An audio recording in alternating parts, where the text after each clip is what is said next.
The following program is sponsored by Friends of Life Outreach International. Because what I've come to tell you, if I could just say anything I wanted, if I could give a word of testimony, there might be a handful of different messages I'd want to give. But this is the one that most compels my heart to give to you today. Jesus Christ is undoubtedly the biggest blast of my life. The biggest blast of my life. Next, join Bible teacher Beth Moore as she spends Wednesdays in the Word and gets serious about how fun it is to follow Jesus.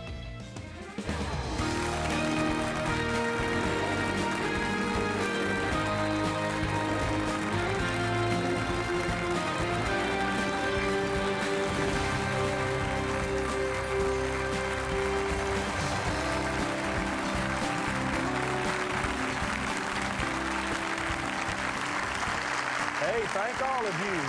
Thank you so much. And it's good to have you here. If you're ever in the Dallas-Fort Worth area and visiting from out of town, we tape normally several programs on Tuesday night, and we'd love to have you come. I'm James Robinson. My wife Betty and I are thrilled to host Life Today, and we're really glad that you share this time with us. And some of you actually try to share the time every day. And I want to say as sincerely and as directly as I can, how grateful we are that you grace us with this time in your life to let us share life. And then not only to let us share life with you, as Beth Moore is going to do in a moment. She's going to talk about having fun with Jesus. And it can be a fun journey. It doesn't have to be like, church makes you miserable. Our relationship with Christ can be so exciting. But we want you to know that because you watch life, it's very likely you share life, and that you look out and see a need, and you find joy meeting it. And we're going to give you an opportunity to help us rescue some children from sexual trafficking, where they have really been taken as prisoners. And it is one of the most heartbreaking realities, and yet we can literally pierce that darkness and offer the incredible hope of a new way of life, a new beginning. And you, somebody just like you, make that possible. And I want to say thank you. And as a matter of fact, if you're watching for the first time, you're going to be blessed by Beth, I promise you. But I also think you're going to be blessed when you find out how effectively you can bless. So we're glad you joined us. Would you welcome Beth Moore? Here's Beth.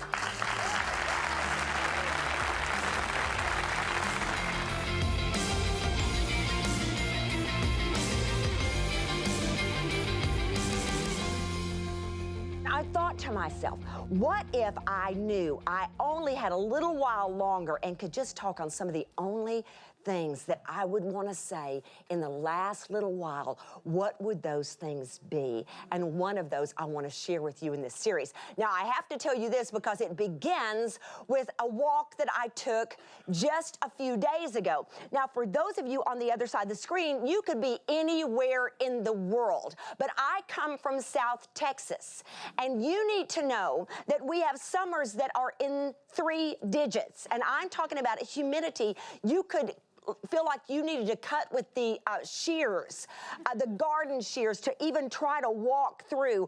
We live in some kind of hot and stuffy environment. So there is no one happier on the planet than somebody who lives in the hot, humid South when it first begins to be fall and the first little cool front comes in with a little less humidity and something happens. Listen, with all the road rage that takes place in Houston, Texas in the hot summer, all of a sudden on that first day of fall, I don't care if the rest of you have these gorgeous autumns. I don't want to hear it because you cannot be happier than us. You cannot be happier than us. We're like, we get at a 4-way stop. No, after you. No, after you.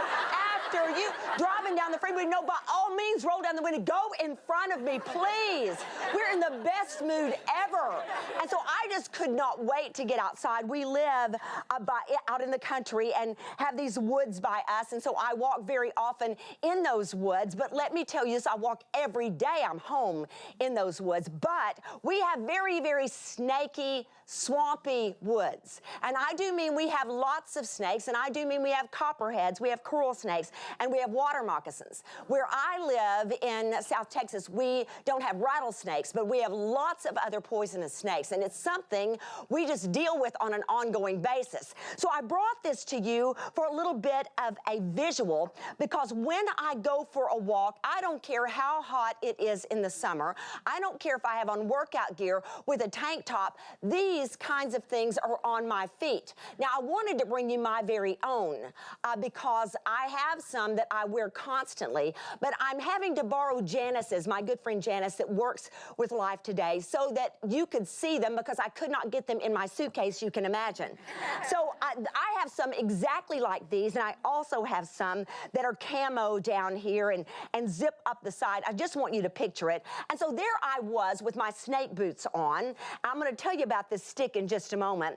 And I was walking through the woods, and I just began to skip. And I do mean skip. I mean the kind of skipping you would do when you're a little girl in first grade and you've just learned how to skip. I mean that kind of skipping. And then I just started singing, and then I just started saying all manner of things to Jesus. I mean, I was throwing my arms out like that, just skipping through the woods. I was so delighted. Everything was so heightened to me. The greens were just greener than ever. The air was cool and fresh, and it was the biggest blast. And what I want you to understand is that I truly believe that I would not have gotten this message on my heart by the Holy Spirit had I not taken off skipping, not just walking, but in my snake boots. There's something of a paradox about wearing your snake boots to skip in the woods, as happy as can be, that in all the snares and dangers and toils, we're going to skip through the woods. And I have to take my snake stick. This is my snake stick. Keith and I chose this. We found this in the woods because we have a little bit of a creek nearby, and it has several beavers that work that creek all the time, and they're forever cutting down the forest with their tiny little teeth. And this was what was left of a yopon. If you were looking closely, you could see the bites all over it. It was just delightful to us somehow. And so we adopted this stick, and Keith made it sort of a game for me. Keith did not want me to be scared of our own woods. Is anybody stepping in that literally with me? I mean, why live there and you're too scared to go out in it? And if you're not prepared, you're not going to enjoy that walk and enjoy that ride. And so he just taught me, you're just going to be brave, honey. You're going to be prepared so that when you go out there where there is danger, you're ready to go. You don't have to watch your feet because your feet are covered. I'm wondering if anybody's working with me today. And you don't have to worry because you've got your snake stick in your hand. And so I want you to know, he has taught me how to kill a poisonous snake. And I get a band on my stick. He owes me one. I say he owes me two. He says he owes me one. Yes, that is nail polish. Oh, yes, it is. It's only fitting. But he does the little rut in it. He carves out the little rut, and then he paints it with nail polish for every single time I have killed a poisonous snake with this stick. Now, it has to be with the stick, you have to understand. People ask me all the time when I tell anything about this, why don't you use like a hoe? Well, because I'm not going to get any marks on the hoe. You know, I'm just competitive enough that I want my marks on my stick. About 2 weeks ago, Melissa, my youngest daughter, and I were on a walk, and we saw a copperhead. And we've got a lot at stake. We have lots of dogs. And so this is not just a matter of we're just going to leave them alone, let them just do what they want. No, they can kill stuff. And they can maim a person. You could either make you very, very sick, or you could lose a toe, or you could lose all sorts of things. So, you know, got to have your stick. But I didn't have it with me, and so I laid down. I had weights in my hands that time. We were staying kind of up in an area where I wasn't expecting to see one. Didn't have my stick. So I put down a weight close to where it was, and I went running to that. She said, Mom, where are you going? I said, to get my stick. She said, we can get a stick here. No, I have to have the stick. If I don't kill it with the stick, I don't get any credit for it. So now, just a few days ago, Keith's mom comes running into the house, and she said, there's a snake out there, and it's very, very close to the yard, and it was right around where her dog was. And so I went running out so that I could see if it was poisonous. Sure enough, it was a copperhead. Keith was home, so I went running into the house. I said, honey, your mom's like all alarmed. I said, there's a copperhead right out there real close to the yard. We have grandkids. We have all of that. No way can we leave it. And so he looked at me. I'll never forget it because he looked up from what he was doing. He was home. He was home. He looked up from what he was doing, looked over at me and said, what you gonna do about it? My eyebrows got really high, and I said, I'm gonna kill it. And he said, I'm gonna watch you. And so he literally went out with me. I got my stick, and he said, and so I mean, I aim, and I go right for the head. And the first time I got down a little bit low, but the second time I smacked that thing right on the head. That thing was dead in 3 blows. And when I looked up at him, he was so proud of me. His shoulders were so thrown back, and he just held his hand up like this. He goes, give it to me, baby.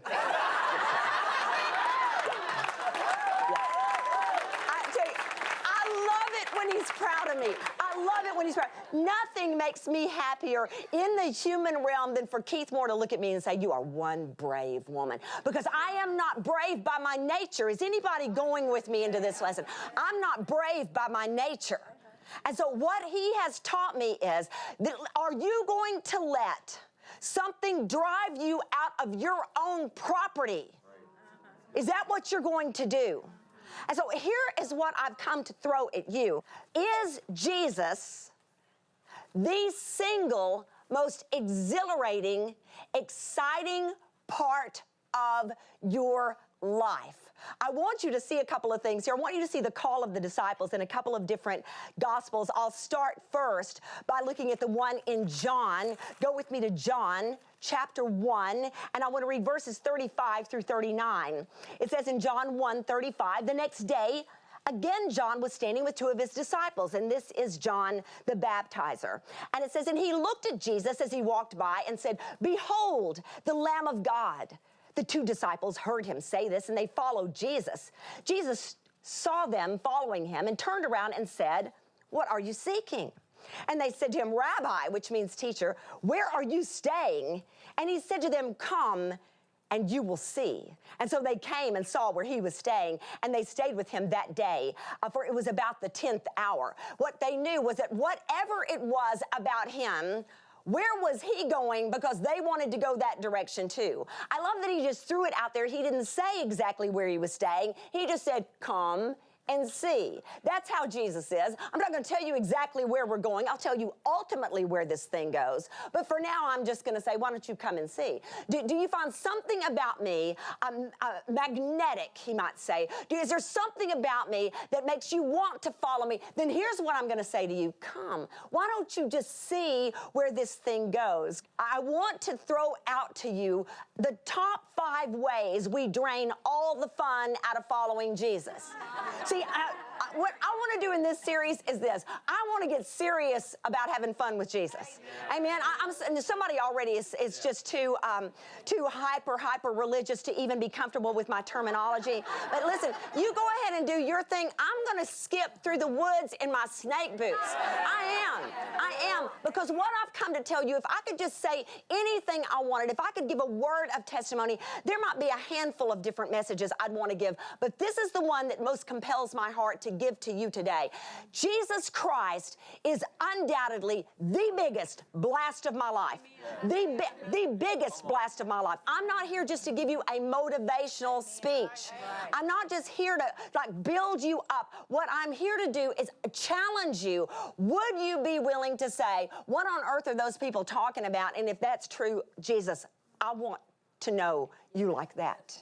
I want to know what would make you the most exhilarating, exciting part of my life. Because listen, you don't have to be snoring to be sound asleep. Somebody? It's just believers all over the place, masses of believers just absolutely sound asleep in the faith because they have bored themselves to tears. Now, here's what I want to present to you. You and I were made for holy fire. We were made for passion. And so what happens when we drain all the passion out of our relationship with God, who has holy passion, who wants to put the fire of the Word in our bones, who wants to fill up our lungs with the very breath of His Spirit. When we take all the passion out of our relationship with Jesus, then you know what? We are so driven for passion, we'll just get it a number of other ways. Lust, vengeance, unforgiveness, anger. There are all sorts of cravings because we were made to crave passion. And if we don't find a healthy way to live out that passion, then what we have on our hands is a flesh quaking wide open for wherever we can find some kind of excitement. Don't tell me you don't like excitement. Now, what we're doing, I sat across from a woman not very long ago in a restaurant. I was sitting here, she was sitting just across from me, and I watched her face just planted in a romance novel. I mean, planted. The expression on her face was troubling. I really thought, you know what, this, you need to be home. I don't know. Is that all right? Is that all right to say? Because it was like, I don't know what's going on in there, but wowzer. You know, I'm embarrassed for you. My face is turning red for you. But I thought, what in the world? We've got this invitation to this walk. Let me ask you this. Do you think if we got to the other side of this life and we were in the eternal realm, the new heavens and the new earth, we'll get a chance to talk to all these people who walk with Jesus. Imagine that we would ask Paul, imagine that we'd ask Mary, the mother of Jesus, also Mary of Bethany, Mary Magdalene. They were all into the Marys. I don't know. That's another story. But just think Lydia. I think about her in the book of Acts. I'm thinking in terms of Peter. I'm thinking in terms of John, even Stephen, Apollos. Go on and on and on with all the names you'd find in the New Testament. And do you think if we would ask them, what was the most exhilarating part of your life, they would say anything on the planet besides, are you kidding me? Jesus. Jesus.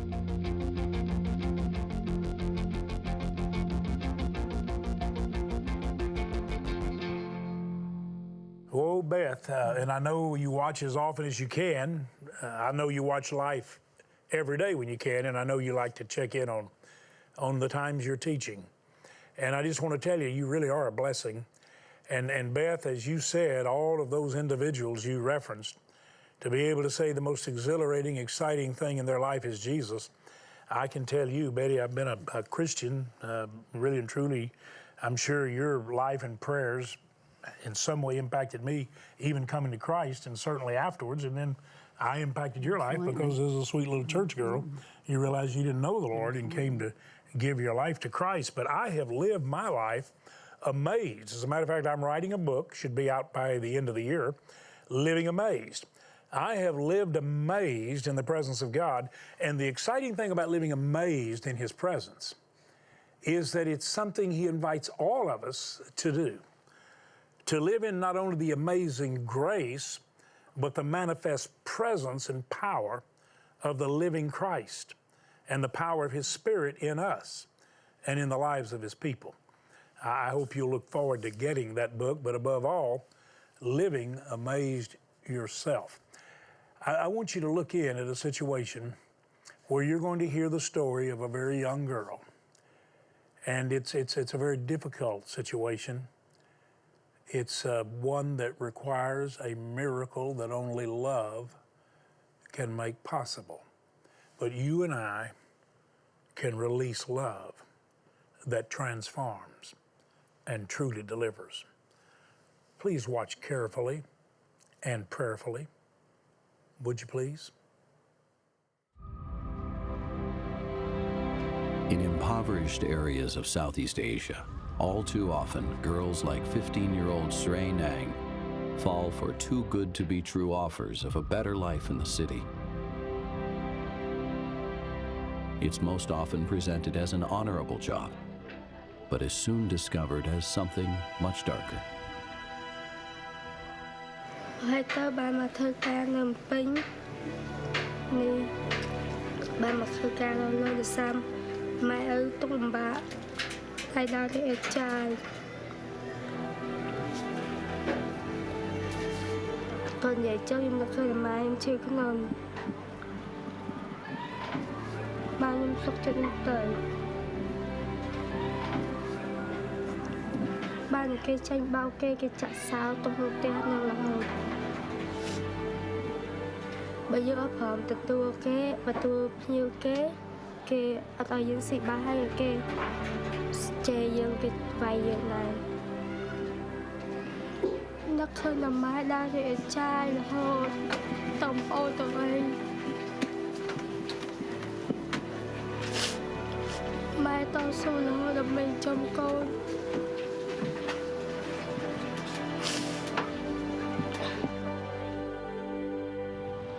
The cries of this child are lost in the noise of the city around her. The brutality she's endured has left her utterly demoralized. វាក់ចិត្តខ្លាំងមានផ្លូវម្យ៉ាងបើសិនជាពេលនៅសិនចេញឲ្យបានមានផ្លូវម្យ៉ាងយើងស្លាប់ខ្លួនឯង No, sweetheart. That doesn't have to happen. Our mission workers are so committed, and with the help of viewers like you, we've been able to prepare places for children before the predators get them. And then we've been able now, because of your help, to establish areas of rescue where we can get them out and keep them safe where they can't come get them. To think that somebody would promise her a future and then take her and just make a prisoner out of her, she didn't want to live. And the very fact that she's talking right there to us and our cameras, oftentimes these cameras have to be hidden cameras. There she was talking to someone that had expressed love, our mission team. And so she's sharing because someone convinced her that there are those who care. And we believe that. Because when we first brought the opportunity to rescue girls like that to our viewers, our first impulse was probably people won't want to hear about it or see it. But I got to be honest with you. Your hearts leaped out with compassion. And you made it very clear to us. We want to help rescue as many as we can, and we want to keep children from being vulnerable to that predation. And so we've been able to establish those safe havens. When I say we, I'm talking about people like you. So I'm coming to you in behalf of that beautiful girl and so many she represents now in about 10 countries that we're working with specifically right now. Would you reach out and touch someone today with love? Would you in essence say, we'll offer you hope and we'll offer girls that are headed where you're headed a way of escape? Would you dial the number or would you go online, lifetoday.org, just go there. And would you take your bank card and say, I'm going to make a gift of love and life today, and I'm going to set someone free. A gift of $128 is the average it costs for us to rescue someone and then care for them for a year. Would you do that? Do you know we have many people who say, I will help rescue 10? Because our goal right now in the areas we've targeted is to rescue 5,000 as quickly as we can. But we're going to have your help to do it. A gift of $1,280 and we're able to rescue 10 and give them a new future and train them in a new way of life. Many of the children we rescued years ago are now teachers. Some of them are college professors. I mean, it's a miracle. Would you be a part of that miracle? Would you do that? Would you reach out right now and touch someone with love? We want to send you a beautiful light of the world candle. I'm telling you, there's no lighting that does this justice. It's beautiful. But what you're doing is more beautiful than we can describe. You're giving people the hope, the future that only love can provide. So would you make that gift? We have a beautiful bronze that literally illustrates the majestic creative artistry of God. And we want to send that to you if you'll help us rescue 10 or more. Would you do that? Please, right now, make that life-giving call. or go online, lifetoday.org. Thank you for doing it. If you want to write a check and mail it, make it to Life and put it in the mail. But call us. Would you call us and tell us that you're putting it in the mail? Thank you for doing that. Innocent children, created to be happy, loved, and cared for, are being abducted and sold at the hands of violent predators. Their spirit and bodies broken under horrific emotional and physical abuse. Through Mission Rescue Life, you can reach out to save children vulnerable to sex traffickers. You can help rescue those already enslaved, and you can restore their lives with hope for a future. Your gift today of only $128 will help rescue a child and change their destiny forever. With gifts of $64 or $32, we will combine your support with others to help rescue one more child from the shame and pain of sexual slavery. With your gift of any amount, we'll send you the Light of the World scented candle. This beautiful candle, encased in a frosted glass, burns with a wonderful scent. Its flame is a reminder of your part in being a light to the world, especially to young women trapped in the darkness of human trafficking. Your gift helps provide them with hope and a way out. Finally, please consider a gift of $1,280 to help rescue 10 children, and you may request our beautiful new Majesty bronze sculpture. Please call, write, or make your secure gift online today.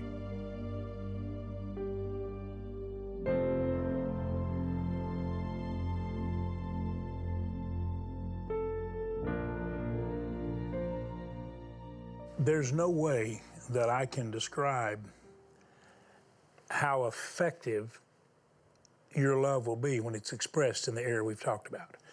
And there's no way that any lighting can capture the absolute beauty of this Light of the World candle. It's the prettiest, Betty, presented I've ever seen. It really is. And you'll just have to see it. And it is a beautiful scented candle, but it's going to represent who we are as believers. When we're together, we become a light like a city that cannot be hidden. And I want to thank you for the gift of love to rescue as many as possible. Some of you will ask for the beautiful bronze Majesty, the glory of God's creation, and you will help us rescue 10 or more of these precious children and these women that are in desperate situations. And we want to say thank you. Thank you for watching Life Today. Encourage your friends to watch, and thank all of you for being with us. We appreciate you being here.